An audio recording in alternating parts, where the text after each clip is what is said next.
nous ne le remarquons pas. Nous marchons dessus, le foulons aux pieds tous les jours. Pourtant, nous avons besoin de lui, comme l'air que nous respirons. Il est grand temps de parler du sol.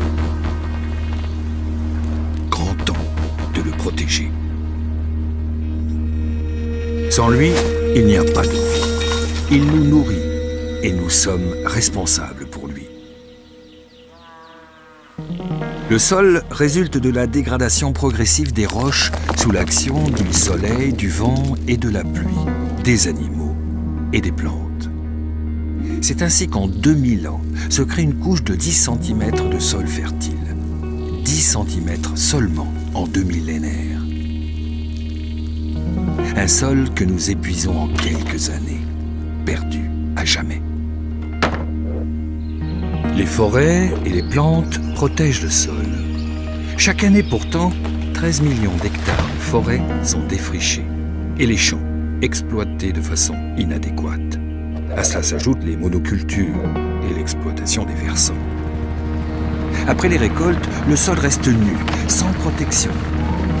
Tout cela accélère considérablement l'érosion. 24 milliards de tonnes de sol fertile dissipées par le vent, emportées par les pluies. Rien qu'en 2011. Une perte de 3,4 tonnes par personne, tout âge confondu. L'érosion coûte à chacun d'entre nous 60 € par an, soit un total de 420 milliards d'euros à l'échelle mondiale. Une somme exorbitante. En outre, nos villes se développent à vive allure. Chaque année, en Europe, l'équivalent d'une ville comme Berlin est transformé en espace urbain. La moitié de ces espaces sont scellés. Plus rien n'y pousse. Les sols fertiles sont limités et donc infiniment précieux. Tel est le constat des investisseurs et des États. La course au sol est déjà lancée.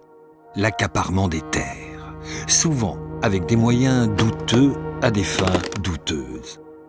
Des millions d'hectares de terre changent ainsi de main chaque année. Le résultat, des vies ruinées, des familles déracinées. Au premier rang, les plus démunis. Ils ont rarement le choix.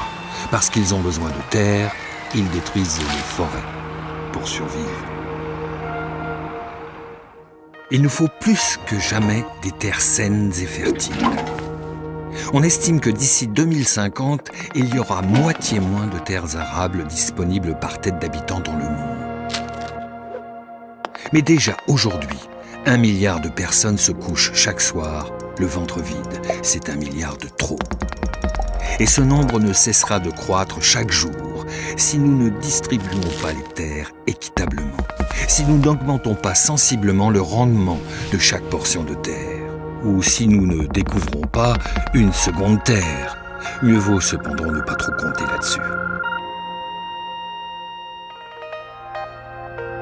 La question des sols mobilise trop peu notre attention, ou celle de nos décideurs politiques.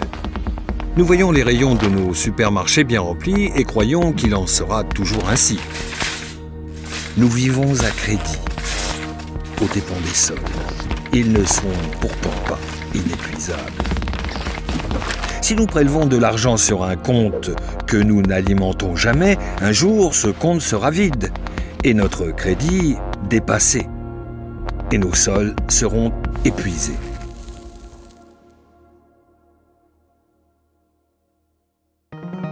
Mais voilà la bonne nouvelle.